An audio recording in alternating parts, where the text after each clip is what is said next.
Hello everyone, welcome to this new tier list for Star Wars Unlimited, and today we're going to talk about mono aggression.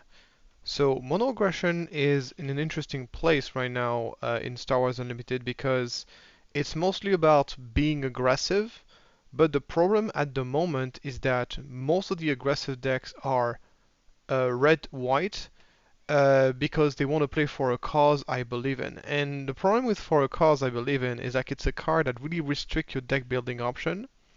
If you want to play anything that is not heroism, it's usually going to be a problem because what's going to happen is that any card that is not heroism is going to make this card less consistent, and since this card is so powerful, usually it is not worth it to include cards that are not heroism unless they're very, very powerful. Which means that there's a lot of cards in this list which I think are very powerful but simply don't see a lot of play right now because it prevents you from getting the full potential of your for a cause I believe in, which is another negative impact of this card. With that being said, I think that double aggression decks are very playable in Star Wars Unlimited, as well as some more control red decks, and that means that some of those cards can find other places to be played, but I think that there's a lot of strong cards in this list that would see a lot more play if only for a cause I believe in did not exist. So moving on now, we're going to start, of course, as usual, with our double aggression card, starting by So Guerrera. So is a pretty solid 4-drop. It puts a lot of pressure on you, and it has to be dealt with fairly quickly. It is relatively easy to deal with a 4 HP, but his ability is very powerful as well. So if you're going to use an event to kill So Guerrera, well, you still dealt 2 damage in the end of the day. So it's a pretty solid card. With that being said, and I said it before and I say it again, double requirement card that requires twice the same aspect. I have to rate those cards a lot more harshly because there's simply too many.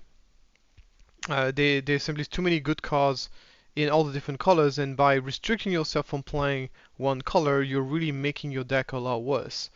So this is probably the biggest weakness of So Guerrera. With all that being said, it is probably a note to include. It's a note to include in a double aggression color. Just a very solid unit in general that's just gonna put some pressure, relatively well costed, and that is gonna put a lot of pressure. So where do we put it in the B tier? So I would say I'm not as big of a fan of it compared to. I think I still would rank Vigilance over So Guerrera. I like to put it maybe over. Um, yeah, I like to put it like this, like lower tier, lower B tier. As I said, if this card was single aspect, it would be probably A, but the double aspect requirement really restricts your options a lot and prevent this card from being as good as it should be. Next we got Rallying Cry. So Rallying Cry is a very similar card than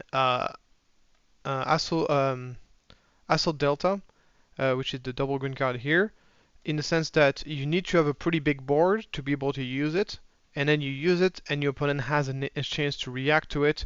It doesn't boost the stats, so it makes your unit extremely vulnerable. So you need to have a lot of units that are ready. Your opponent has a lot of opportunities to use it. In my opinion, it is one of the worst cards in the game. It is arguably worse than Delta. One of the things that he has over Delta is like Rallying Cry can have some good combination with Grand Inquisitor when you can untap and then attack and then attack again and really benefit from the raid too. But outside of this, the card is pretty garbage. I'm just gonna rate it slightly over Delta for that. It's honestly it's a hard call. Honestly, it's one of the worst cards in the game. I'm gonna rate it very very low. Yeah, probably somewhere around here. Um, so yeah, probably slightly under attack percent delta. Moving on, we have aggression. So aggression is, in my opinion, the best double aspect requirement card in the entire game. Unfortunately, the double red is currently not the greatest archetype at the moment, and this is really what prevents this card from being played. In my opinion, double aspect decks are not super strong, and double aggression in particular is not super strong, and this is really what is holding this card back. But in my opinion, among the double in a vacuum, the double aggression as a double aggression requirement card, it is one of the strongest double aspect card in the game. Simply, each 4 mode is very useful. Two of those modes, the deal 4 damage and the defeat 2 upgrade, is extremely high value. The ready unit that costs 3 or less is also extremely powerful in the context of an aggro deck. In my opinion, if you're ever going to be playing a double aggression card, it is because of that card. And just for that reason, it deserves to be A tier. So I'm going to put this in A tier. I'm going to put this over the Dispatcher. No, maybe not that high. As I said, the double requirement really hold this card back. I'm going to place it over Yoda in A tier. It is an extremely powerful card, but once again, the fact that it is within that color combination is what is holding it back. Next, we got Bentic 2 Tubes. Bentic 2 Tubes is this kind of high risk, high reward card in the sense that it attacks, very easy to deal with, it attacks, you give rate 2 to another unit, and it's very easy for the opponent to simply just deal with the unit that got the bonus. And you also do need to have 2 red units into play to ever use that card. But whenever it does work, it is very powerful to give rate 2 to another unit, especially for such a low cost. So it's a card that I find to be pretty good. Once again, the fact that it is an aggressive card and it doesn't have the heroism aspect mean that it doesn't combine with 4 cause I believe in, which is a big constraint. This card would see a lot more play if that was not the case. The card combines particularly well with Leia, because with Leia you can attack with 2 rebels. You attack with Bentic 2 Tube first, you give the ability, the rate 2 to another unit, and then in the same action you attack with the other unit. So this card obviously sees a lot of play in Leia. But unfortunately, it doesn't. Outside of Leia, is not nearly as good to justify its presence in other aggro deck, because once again, not really worth it to spend this to play a card that does not have heroism unless it has a huge impact on the game. And in a lot of situations, this card is very often just a 2/2 for 1, very easy to interact with. So I'm gonna place this card in the B tier category, and I'm gonna place him probably here. Yeah, Royal Guard. Yeah, we're starting to have a lot of cards, which makes things a little bit harder to rate. I'm gonna place this over Fallen Lightsaber, but below Yularen. Next, we got Cantina Bregard. So Cantina Bregard is a card that I find to be quite understat. So 0/3 rate 2, so it's kind of a 2/3 for 1 sort of, but obviously very easy to deal with because you can attack it without taking any damage back. There's a lot of 3/2s and 3/1s and 3/3s in the current meta, which means that this guy is just extremely easy for the opponent to deal with without taking any damage back. In a meta where a lot of units have 2 attacks, I would think this card to be maybe better, because then it would be a little bit harder to kill. But in the current meta, it's very poorly positioned. I don't think it's unplayable, but I think it's fairly weak. If you're looking for a cheap aggression card, I think you're better off going Bentic 2 Tubes most of the time. If you're looking for even more 1-drop aggression card, then maybe this can do it. It's not bad in Grand Inquisitor, because Grand Inquisitor can untap it and attack it with it right away, I guess. But even that is not particularly impressive, so I'm gonna put this at the bottom of C tier. Maybe over the guard here. Not a card that is particularly impressive, and of course the fact that once again it's not heroism, it's an aggro card that is not heroism, is hurting the card a lot. Then we got Jedi Agitator. So this card has some of the most horrible stats that of any 2-drop ever. The Saboteur keyword is not very useful on a unit that has such a terrible stats. And then the ability is quite good if you have a leader in play, but it is quite conditional. And once again, if you so probably the card you want to play this card in a Sabine deck because Sabine is the leader that deploys the fastest, which means that you come into play on. But even then, you're still gonna have to wait an entire turn. You play it on turn one. You're still gonna have to wait an entire turn to be able to use his ability. So I just find him to be extremely underwhelming in every way possible. Like as I said, the ability on attack ability is very powerful, but then you're still gonna have to wait quite a bit to be able to use it. And then once the leader is dealt with, then it's back to be a 2/1 for 2, which is pretty horrible. Not only that, of course, Sabine deck will prefer to play heroism card for a cause I believe in. So it is one of the worst card in the game, I believe. It's really up there with the other. I'm gonna place this over. Uh, yeah, right there. It's really not a good card at all. Next, we got Partisan Insurgent. So Partisan Insurgent is, I think, a card that is very decent. It's basically very often going to be a 3/4 for 2. Sometimes it can be a little bit awkward to play because you play it, you don't, and then on the next turn, normally you want to attack as your first action with your unit. Here you have to play another red unit to attack, and then obviously that red unit can be dealt with, so it can be a little bit clunky to use. But it has two very good keywords, Rebel Troopers, it has very decent stats. So I believe that if you're going to be playing a mono red aggressive deck, it's a very good 2-drop. It's a pretty decent 2-drop, but it doesn't quite make the cut in most aggression deck, especially the decks that plays for a cause I believe in. So it's a card that I'm not going to place it very high in this, probably in the C tier. I like to place it maybe under Protector, but over Mon Mothma maybe, or maybe a little bit, yeah, maybe under Mon Mothma and over, yeah. It's a playable card. Doesn't quite make the cut anymore. Once again, missing the heroism aspect. And but in mono red, it's probably it does make the cut in a mono red deck. So that's the thing. Next we got Wolfie. Okay, so this is a card that is definitely worthy to be played, even in a deck that plays for a cause I believe in, and I think that's a testament of how powerful this card is. 3/2 for 2, very good stats. Saboteur is a bonus, and then a very powerful when play on attack ability. Right now, most people deal with for a cause I believe in just by placing healing in their deck. Wolfie does counter this pretty well.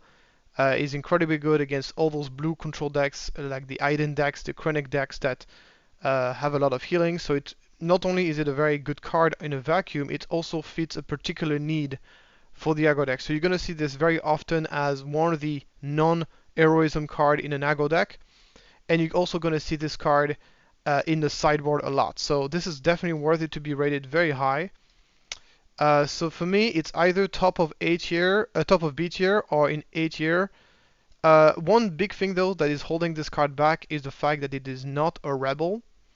And that's a pretty big deal because you can't go turn 1 Wolfie and then you can't play Fleet Lieutenant or a Wing Leader on turn 2 to boost it. And that's a pretty big weakness. So I think for all those reasons, I'm going to place this on the top of B tier. A little bit below for Fighter for Freedom, but over Consortium Star Viper. It really does fit a very great niche for the aggro decks. And yeah, I think it would be A tier if it was a rebel, and maybe if it was a rebel and heroism, maybe it would be in the S tier conversation. But yeah, those two big weaknesses are holding this card back significantly. Then we got Ardon Sympathizers. So this card is kind of cool when it's a 5/3, but the problem is in the current meta, there's a lot of units that comes into play on turn 2 that have 3 attacks. So even at the 5/3, it will trade negatively against a lot of 2-drops in the game. And of course, you cannot guarantee having the initiative in this deck, in this game ever. So Holdus is really holding this card back. Also, it's not a rebel. And of course, it's not heroism. So it's not really good right now. Yeah, it's just very poorly positioned. I'm going to place this in the D tier category. I don't think there's any reason to play this card in a deck ever. So I'm going to place this under the over taggy, but under the Vanguard Infantry. Then we got Disabling Fang Fighters. So among all those cards that can defeat upgrades, if you ignore aggression, which obviously is only available for double aggression decks, Disembowelling Fighter is probably the best of them. Because not only is it defeating an upgrade, it also puts a 3/2 space body in space, which is actually pretty decent, as you can trade with most space unit in the game, and actually does kill A-Wing without dying as well, which is pretty nice. So I think if you're looking for some sideboard option for anti-upgrades, a Disabling Fang Fighter is a very good option. Another cool thing about it is that if your opponent does not happen to have an upgrade, you can play this as a 3/2 for 2. It's not great, of course, but it's not terrible. And of course, it can defeat smaller upgrades like Shield and Experience. So some people also play it in the main deck. I think there's an argument for play this in the main deck, especially if you're playing mono aggression and you don't have as many options as the other decks. But overall, I think it remains a sideboard card, but it is a sideboard card that sees plays in almost every red deck, and just for that reason, it deserves to be rated very high. So I don't think this goes into the A tier, but I think a B tier is a solid position for it. I'm gonna place it over Force Lightning, but under Devastator, as a card that you're gonna see it play in the sideboard very often, and can be very high impact in those cases. Next we got Starwing Scout, a card that used to see a lot of play, and has fallen off, I think, once again. It's just slightly not good enough to justify a spot in aggro deck because it's not heroism, and as I said, heroism, you're not heroism, you better be very, very good to justify your spot. And I think Starwing Scout is just missing out on this a little bit. I think this card is honestly very good. 4/1 3 in space is very threatening. There's not that many ping effect in Star Wars Unlimited, so no many ways to kill that unit super efficiently. And it's also, of course, the draw effect is quite relevant. But once again, the draw effect on its own, not necessarily the big deal. The big deal is the 4 attack in space that can come into play as early as turn 2. So I think it's a very solid card, but it's just it's been held back by the fact that it's not heroism. So I'm going to rate this on probably on top of C tier. I like it more than Strike 2, to be honest. So yeah, it's going to be relatively high in C tier. I think it's a pretty decent card. Unfortunately, it doesn't quite make the cut anymore. Double red, of course, it does make the cut in double red sometimes. Next, we got the Wampa, the 4/5 for 4. Pretty decent stat, but the problem is no immediate impact on the game. The overwhelm is okay, but not amazing. So it's a decently well stat unit, but I don't think it's quite good enough to make it in constructed most of the time. There's simply just not much going on with this card. It doesn't have any strong traits. It doesn't have particularly good synergies anywhere, and the stats are good, but that's once again that's not really enough to justify it. So I'm gonna rate it in D tier, probably over the Vanguard Infantry, but I don't think it's really good enough. Next we got another, we got 5-drop Ocuper Siege Tanks. That's basically arguably worse than Wampa, even for one extra resource. So Wampa at the very least is well stat for its price. Ocuper Siege Tank has the worst stats because I think 4/5 is worse than 5/4 and costs 1 more. It is a vehicle and Imperial, so it has some good trait at the very least. The grit is almost useless for a card as such that most likely will be killed in one shot. So yeah, Occupy Siege Tank, a couple of useful traits, but overall a pretty terrible card. I'm gonna rate this. Yeah, I'm gonna rate this over the Patroller here. It's just a very, very bad card. Moving on, we got Infiltrator Skill. Interesting card. Basically, +1/+1 for 1 on anything can be useful for aggro, and the Saboteur keyword can be good. You typically gonna see that as a way to give just the extra stats to a unit so that unit gets out of range of certain removal spell, and can be very annoying. And also the the Saboteur keyword can be very useful in certain matchups, and the ability to give that keyword out of nowhere with a card that only costs 1 can be very powerful. It remains a very situational card, so I'm going to place this in C tier, and I think I like it over Resilient. I like it over all those cards, I think. Yeah, I'm going to place it under the Fourth is with me. I think that's okay. It's a decent card. Next we got Fourth Throw. So Fourth Throw was a card that people were kind of scratching their hands on their heads when they saw it at first, and were wondering how good it is. So basically, Fourth Throw, if you don't have a force unit, you just play one to discard one. That's pretty terrible. However, if you do happen to have a force unit in play, then the card becomes amazing because you get rid of a card and you get to kill a unit. Of course, you can't really predict always how much damage it's going to do.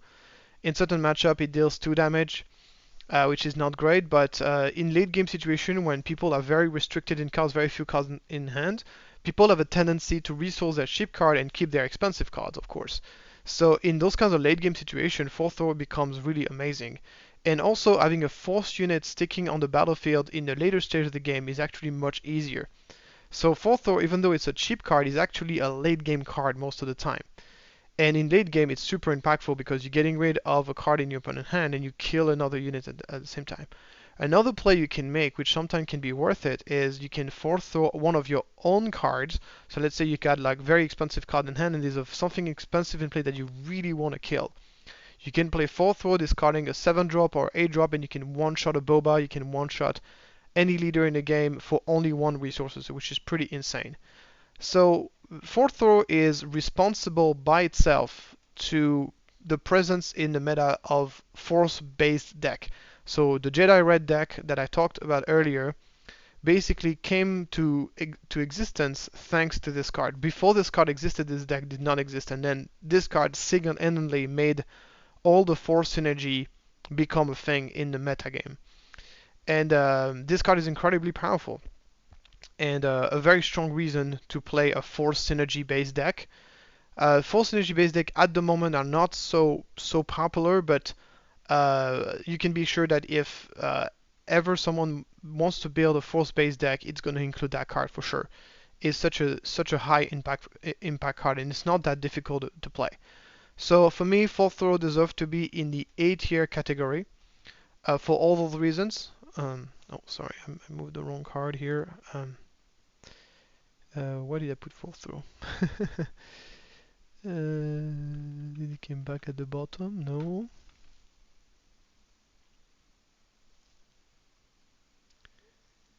Damn, I'm ranking so many cards. I'm kind of losing it's here.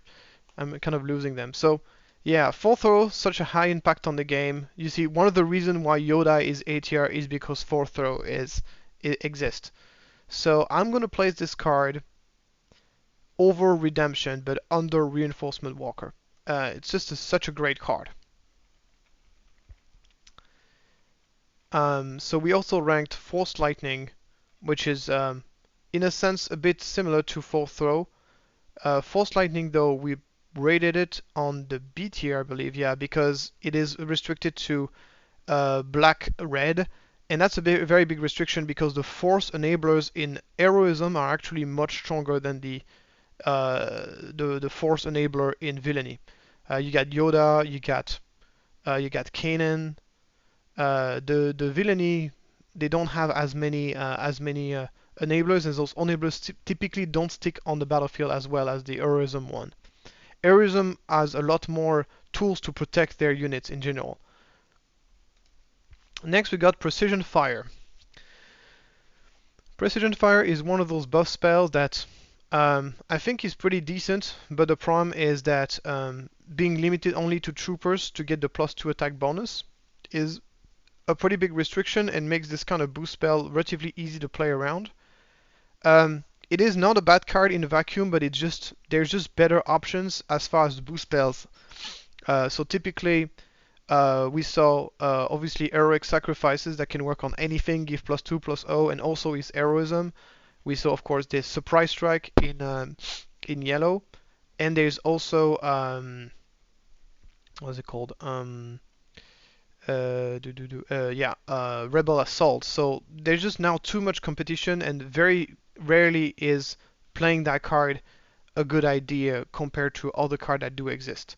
So I don't think it's unplayable, but unfortunately there's been a lot of cards that have outpaced this card, so I think it's gonna go into C tier, probably at the bottom of C tier. Once again, it is playable, but not to the point where you would want this card often. And so yeah, bottom C tier seems to be a fitting place.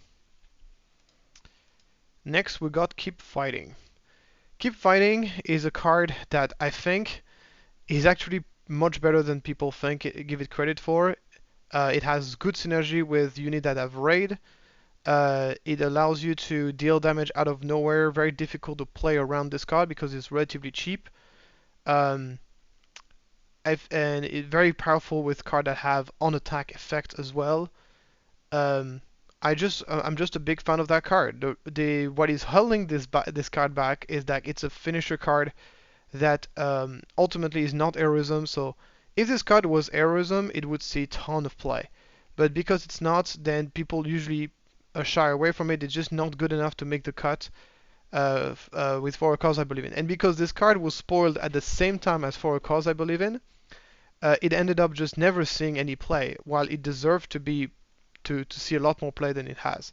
Of course, it does see play in double aggression cards, and it is a pretty good card in there. So I'm going to place this in B tier, and I'm going to place this over Piet, over C, just under Bentic 2 tubes. It's yeah, it got outshined by other cards, but it's a card that I think is actually pretty good in the right context, and it's only going to get stronger as there is some combos that goes with it. It's definitely a card that is kind of combo-y in that sense.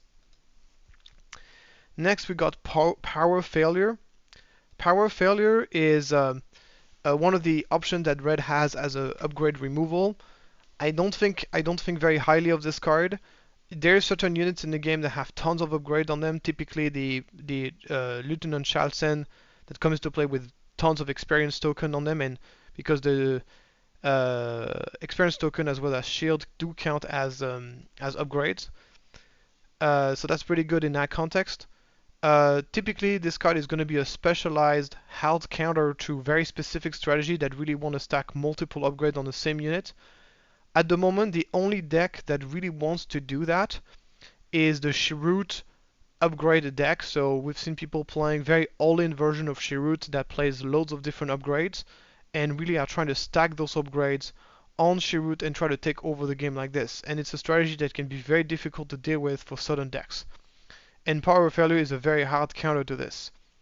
That's pretty much the only real application of this card at the moment, in my opinion. Really, and in other cases, especially if you're playing red, you have much better option to get rid of upgrades. I think disabling Fang Fighters is a far better anti-upgrade most of the time. It only costs 1 more and gives you a 3/2 buddy in space. So I don't think very highly of Power Failure. Maybe if Chirrut becomes part of the meta, people might squeeze a few copies of Power Failures in the sideboard. So it is extremely specialized. It is not unplayable, so I'm not going to put it in D tier, but it is extremely, extremely specialized. I'm going to put this really at the bottom of C tier, really. Next, we got Mission Briefing. So you already know what I think about card that only gives you card advantage. And Mission Briefing, unfortunately, is one of those cards. It is unconditional, but it is also does cost 3 resources, which is a lot of resources to spend only to draw cards. I think if you're looking for a way to draw cards, there's almost always better options out there. There's a card that will just draw more than cards. You got like cards like Gram of Token, Prepare to Take Off. There's also I Am Your Father, which very often will just draw you 3 cards for 3 resources. There's just simply way more better options here for drawing cards, and the drawing card is not even that powerful of an effect to begin with. So at the moment, this could very well change, but at the moment, I will rank D tier for Mission Briefing. I've never seen this card being played in a competitive deck to some good effect, so for me, it is definitely going to be a D tier. I'm gonna rate this relatively low, maybe over. Yeah, it's in the same ballpark of those cards here. Expensive for something that doesn't have an immediate impact on the game. So yeah, it's gonna be in those areas. Next, we got a card that has been a staple from the very beginning of when the game was revealed to us and has remained so until then. Open Fire. Lots of damage for a relatively cheap cost, extremely flexible, can deal with unit in space and on the ground. I believe that if you're playing a red control or mid-range deck and you're not playing open fire, you're doing it wrong. This card is incredible, incredibly flexible, cheap. It's the card that certain aspects wish they had, and it's just a very solid card. So to me, I'm gonna place open fire in the A tier. I think it's just that good. It's just so incredibly flexible and easy to use. I prefer open fire over takedown. I think most of the time I would the 4 damage for 3 is in my opinion better than killing something that with 5 for 4. Yeah, just the extra is just really good. So I'm gonna place this. I'm gonna place this over.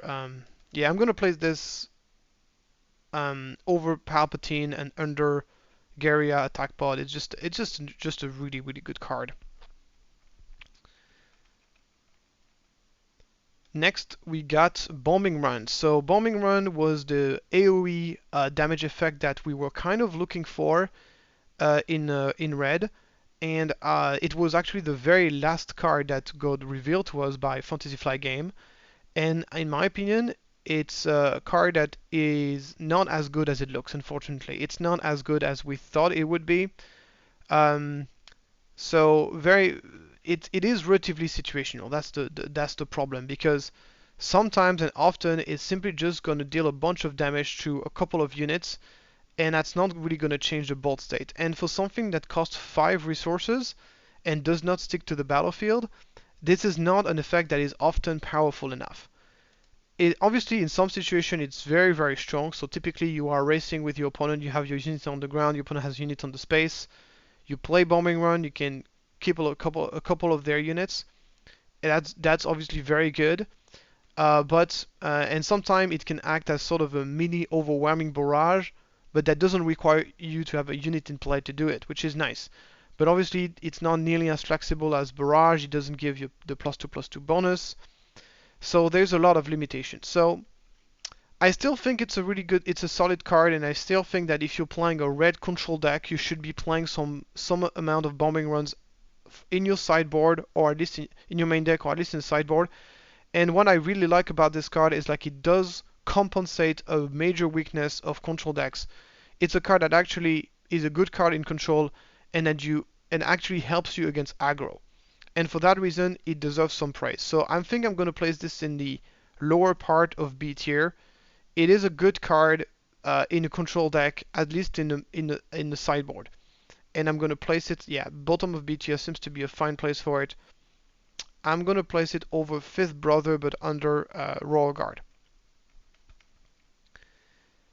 Next, we got Smoke and Cinders, which, in my opinion, is the worst card in the game right now. It is the absolute worst card they've made in Spark of Rebellion. It's very expensive. Basically, typically cards that only impact the player's hands are typically not very powerful. As I said, Star Wars Unlimited is not so much about card advantage, all about tempo and control of the board. Smoke and Cinders only affect player's hand, and the problem is like it does not even affect player's hand in a very positive way. You're looking at a card that will discard all but 2. That means the opponent is going to keep his 2 best cards in his hand, which is obviously horrible, and it's a symmetrical effect, so you also have to discard down to 2. So it's very situational. Even in situation where it discards card, it's going to discard a couple of the worst card on your opponent's hand. It has almost 0 impact. Okay, I'm just going to make the devil's advocate here and say that this card has some potential in the future in a discard based deck. Let's say you want to feed your discard pile with a bunch of cards and you want to discard yourself voluntarily. I can see where this could be useful. I think that if you're looking for that kind of effect, Black One does it much better. But potentially this could see play in that context. I think it's very unlikely, but it is possible. With that being said, we don't have such decks right now, so at the moment, Smoke and Cinders is the worst card in Star Wars Unlimited. I'm going to put it at the very bottom of D tier. Yeah, it's just a horrible card. And it's a rare as well, which is this card is a disaster in every possible way. Finally, we got Force Surrender, which is in many ways is a very similar card than Smoke and Cinders in the sense that it does not impact the board at all. It just gives you a bunch of card advantage by discarding 2 cards your opponent hand and making you draw 2 cards. So this card is a lot better though, because you're paying 1 card and you have a guarantee 4 cards difference. So it's a 3 card advantage guaranteed, which is pretty nasty. And if your opponent, let's say in late game situation when your opponent has relatively few cards in hand, being able to discard the rest of their cards in hand and drawing 2 cards is just incredibly impactful. And if you is just incredibly impactful. So, with that being said, this card has a massive limitation, and the massive limitation, so of course, it doesn't help you. It doesn't have an impact on the board, so that's a big deal. But other than this, the big problem with this card is like it only can be triggered if you manage to damage the enemy base this phase. That means that you can never play this card as your first card in the round. You have to first deal something, deal damage with something, and then play this card. And this limitation makes the card so much more difficult to use.